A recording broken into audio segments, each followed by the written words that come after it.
Famous food delivery company Zomato తన కొత్త డిస్ట్రిక్ట్ను యాప్ను లాంచ్ చేసింది. ఈ కొత్త యాప్తో జొమాటో తన వ్యాపారాన్ని ఇంకా విస్తరించుకోవాలని చూస్తోంది. అందుకే కొత్త యాప్ని ప్రవేశపెట్టింది. అసలు ఈ యాప్ వల్ల ఉపయోగాలేంటి? పూర్తి వివరాలను ఇప్పుడు మనం తెలుసుకునే ప్రయత్నం చేద్దాం. ఇక ఈ యాప్లో ఎంటర్టైన్మెంట్స్కి సంబంధించిన సేవలు పొందవచ్చు.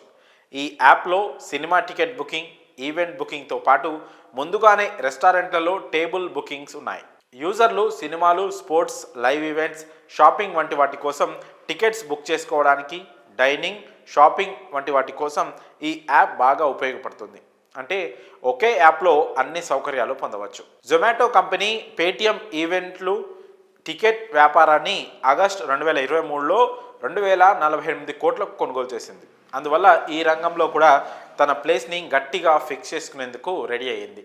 ఈ డిస్ట్రిక్ట్ యాప్ను తీసుకురానున్నట్లు గతంలోనే సీఈఓ దీపేందర్ గోయల్ తన సోషల్ మీడియా ద్వారా తెలిపారు. అయితే ప్రస్తుతానికి ఈ యాప్ యాపిల్, ఐఓఎస్ యూజర్లకు మాత్రమే అందుబాటులో ఉన్నట్లు తెలుస్తోంది. రాబోయే రోజుల్లో ఇది ఆండ్రాయిడ్ యూజర్లకు కూడా అందుబాటులోకి రానుంది. ఫుడ్ డెలివరీలో దూసుకెళ్తున్న జొమాటో టికెటింగ్ వ్యాపారంలో కూడా ముందుకు సాగడానికి పేటిఎం నుంచి టికెటింగ్ బిజినెస్ని కొనేసింది. ఈ డిస్ట్రిక్ట్ యాప్ ఆన్లైన్లో టికెట్స్ బుక్ చేసుకునే వారికి చాలా అనుకూలంగా ఉంటుంది. ఆన్లైన్ ఫుడ్ డెలివరీతో పాటు ఇప్పటికే కిరాణా సరుకుల డెలివరీ కూడా స్టార్ట్ చేసి మంచి జోరు మీద ఉన్న జొమాటో ఇప్పుడు ఈ జొమాటో డిస్ట్రిక్ట్ యాప్ సహాయంతో వివిధ సినిమా హాళ్లలో సినిమాల టికెట్లను బుక్ చేసుకోవచ్చు. అలాగే కచేరీలు, నాటకాలు, ఇతర లైవ్ షోల కోసం టికెట్స్ బుక్ చేసుకోవచ్చు. అలాగే ఈ యాప్ ద్వారా రెస్టారెంట్లలో టేబుల్స్ను ముందుగానే బుక్ చేసుకోవచ్చు. ఇక ఈ యాప్ గురించి మీ అభిప్రాయాలను కామెంట్స్ రూపంలో తెలియజేయండి.